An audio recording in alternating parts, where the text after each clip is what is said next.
Hey ladies, so this video today is going to be about my infertility story. So I originally had my story posted to tell you all how I got here to the point of IVF, IUI, etc. But when I had a poor response to stems the last time, I deleted all of my videos, and there were some people who said, hey, we don't know your story. And they were new subscribers to me, so I thought I would just come on today and kind of fill everyone in. So in terms of infertility and how I got here, it started with irregular cycles when I was in high school. My senior year, I had a little bit of a weight gain, and then my cycles became irregular. So I would go 1, 2, 3 months not have a period, then I would have a full really heavy cycle, back and forth, back and forth. So that started to happen. And then in adulthood, when I was about 23, I started having abdominal pain, and I went to my regular family doctor, and he diagnosed me with PCOS and then told me I would never be able to have children. So that kind of crushed me, and I never really tried after that point because I felt like, well, and I wasn't really too educated on PCOS. And then I started to look at the literature and look at the information regarding PCOS, and finding out that a lot of women had very successful pregnancies. So he was in fact false. And you don't just tell a 23-year-old you're never going to be able to have children. That's completely just out of order. So at that point, so in 2014, I started trying to conceive. So I went to the regular OBGYN who performed a pap smear, pelvic exam, and did a series of blood work. So at that time, my FSH was normal. My estradiol on day 3 was normal, but I had a very low AMH, almost undetectable. So we did the AMH, and then she sent me to the reproductive endocrinologist at our hospital because of the very low AMH.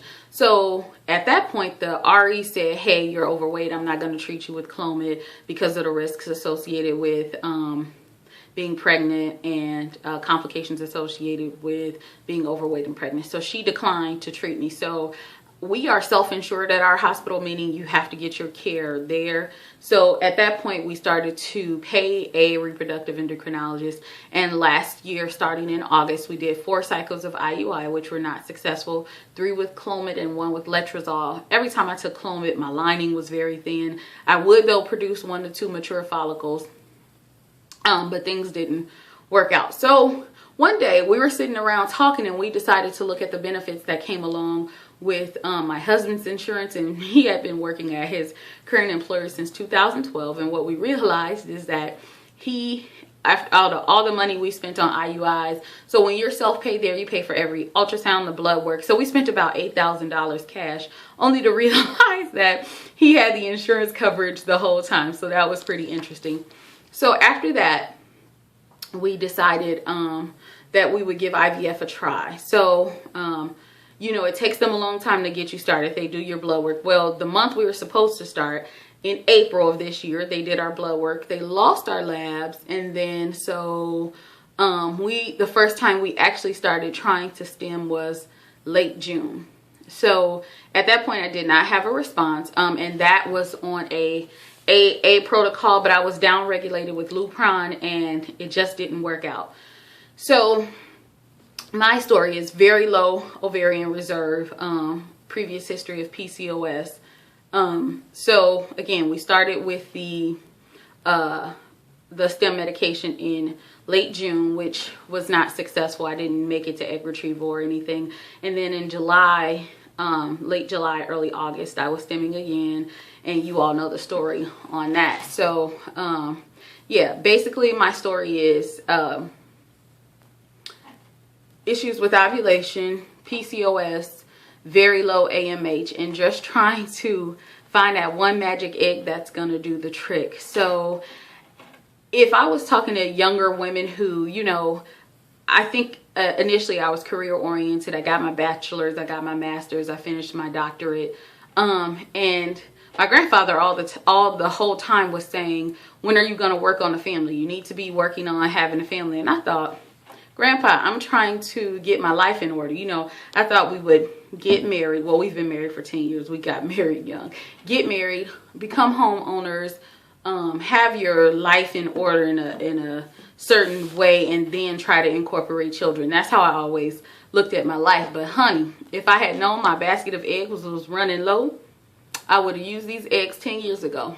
So, but you can't live in the past and dwell on the past. But that's kind of my story. So PCOS, diminished ovarian reserve, severely low AMH. The first time it was less than 0.08, which they say is undetectable. Now it is 0.096. Yeah, so I got about 2 eggs in there. The rest of them are cracked. No, I'm just kidding. But that's my story. So my hopes, what I would tell anybody else on this journey or who's starting the journey and trying to conceive, if you have been having unprotected intercourse for 6 months to a year without a positive pregnancy test, if you are actively trying to conceive, I would go see a gynecologist who then will refer you to a reproductive endocrinologist. So the guidelines, they say if you're under 35 and it's been a year, or if you're 35 and older, then 6 months is kind of what they look at in terms of getting you to the specialist to get some kind of assistance with your reproduction. So ladies out there, if you want to build a family and you think there's a problem, don't delay getting treatment, because that's one of my regrets. I'm telling you, I would have been on this a long time ago. And you know, it's interesting because I've always, now that I think back, before working for the hospital that I worked for, I've always had some kind of infertility coverage with my insurance. I just never even, I guess I didn't think it was gonna be a problem, really. I just thought, bam, like water into wine, honey. No.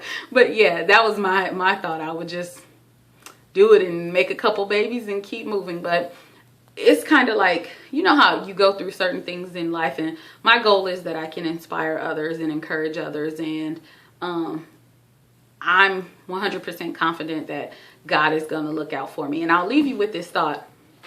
Something I heard in church this morning: no matter what lie the devil is trying to tell you, no matter what lie is permeating your mind and your heart, that does not negate the fact that our God is great. So maybe the devil, if it's infertility, if it's finance, if you just don't see a way out and don't know how things are going to change in your life, I've been blessed in abundance. I've overcome many obstacles, and God has been with me. So he'll do the same thing for you. And the one thing I'm looking for is to give a miraculous testimony. So that's my story. Okay, bye.